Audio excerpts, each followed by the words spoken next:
थी तो ते टाइम ते तोखे के गरीब जी न्याणी याद नथी अचे। तू में जू गाजू वठी तो तोखे गरीब जी याद नथी अचे। तू साईं मुझा वजन वजन गाजिन में घुमी तो सुठा कपड़ा पाई तो सुठन खाधन सा पंहिंजो पेट बिप भरी तो उते तोखे गरीब याद नथा अचन। तोखे रबियुल अव्वल जो चंड नज़र ईंदो आ तो जीअं बरसात में ॾेदर निकिरी टाटा कंदा आहिनि इहे टाटा कंदो आहीं मीलादनि जे मथां फतवा हणंदो आहीं। पर मिठे पीर अॻे ई चई छॾियो अथनि। मिठो पीर चओ सुभान अल्लाह। मिठे पीर चई छॾियो अथनि त बाबा इहे जेके फतवा ई मुले खीसे टुॿाई वरतनि इहे धो पी छुड़नि त कब्ज़ी लह विसरे। चओ सुभान अल्लाह। अञा ज़ोर सां चओ सुभान अल्लाह। बिदअत जी तारीफ़ ई आहे कंदा छा कहिड़ी त मदीने वारे साईं जे दौर में मीलाद न हुयो।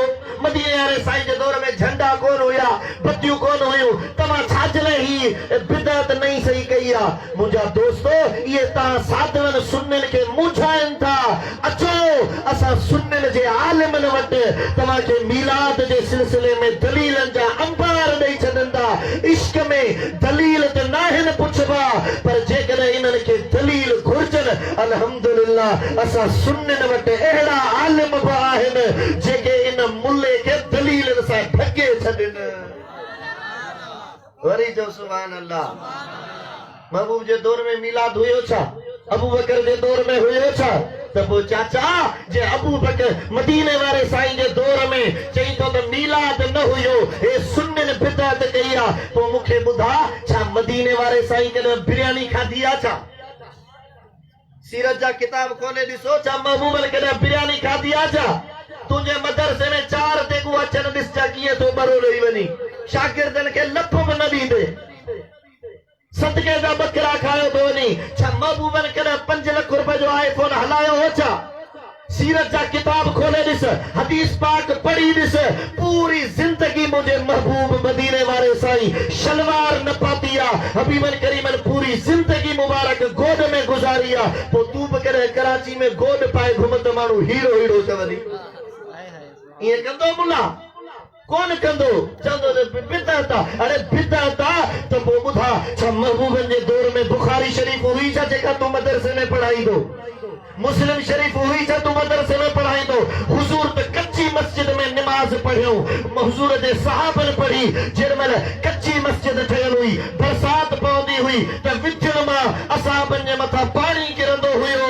साईं मुंहिंजा उहो गारो उहो पाणी असाबन जे चेहरनि दा थी ॾाढी मुबारक खाई हेठि टिमंदो हुयो। साहबी चवंदा असां पाण में सलाह करे ऐं पैसा जमा करे हुजूर जे साम्हूं अची पेश कया या रसूल अल्लाह ही पैसा क़बूल फरमायो ऐं पक्की मस्जिद ठाही वञे।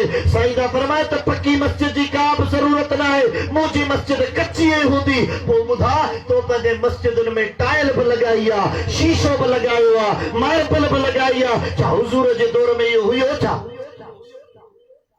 तू पंहिंजे मस्जिदुनि में कालीन नरम नरम गदाज विछाए निमाज़ पढ़ींदो। हुजूर त तॾे ते निमाज़ पढ़ी तॾे ते निमाज़ पढ़ी ॾेखार न। न चई सुभान अल्लाह। जोर सां चओ सुभान अल्लाह। तू मोरे खां या सखर खां साईं मुंहिंजा कराची वञी तो पराटो ते टूटी ते के सुठी गाड़ी ते वञी तो 2.5-3 कलाक में 4 कलाक में पहुची तो। हुजूर त मदीने खां मक्के बि उठ ते विया हुया। मदीने वारा साईं मक्के खां साईं मुंहिंजा मदीने शरीफ पैदल बि आया हुया उठ ते बि हुया। अॼु तू बि सखर खां कराची उठ ते वञ खबर पवई अचे बिदअत अचे बिदअत अचे बिदअत। रुके मीलाद में तू एतराज कंदो रह तू रोकींदो रह पर जीअं था रोकनि तीअं तो मीलाद वधे। हाय हाय कुरान त पढ़न वलल आखिरतु खैरुल लक मिनल ऊला। जीअं जीअं ज़मानो गुज़रंदो जीअं जीअं वक्त गुज़रंदो मदीने वारे साईं जी इज्जत हुजूर जी अज़मत हुजूर जी शान मान मकाम मर्तबो वधंदो रहंदो पहिरें खां पोएं ज़माने में अञा वधंदो रहंदो। वरी जो सुभान अल्लाह। मीलाद मल्हाइण वारा तुंहिंजा ख़र्च सजाया आहिनि परेशान न थी तुझा खर्च सजाया है न तू परेशान न थी वज वजाए मिलाद मल्हाए इंशाअल्लाह मदीने वारा साईं तुझे मिलाद में ईंदा बि आहिनि ॾिसंदा बि आहिनि ॿुधंदा बि आहिनि जे कर्म कनि त कंदा बि आहिनि वरी जो सुभान अल्लाह दिल पर साईं तो फरमाए चओ सुभान अल्लाह चए तो मिलाद मल्हाइण वारा साईं रोशन मिलाद मल्हाइण वारा तुझा खर्च सजाया सारा मिलाद मल्हाइण वारा तुझा खर्च सजाया सारा हण नीह मझाही नारा चो या रसूल अल्लाह हथ लोडे या रसूल अल्लाह यानी सोना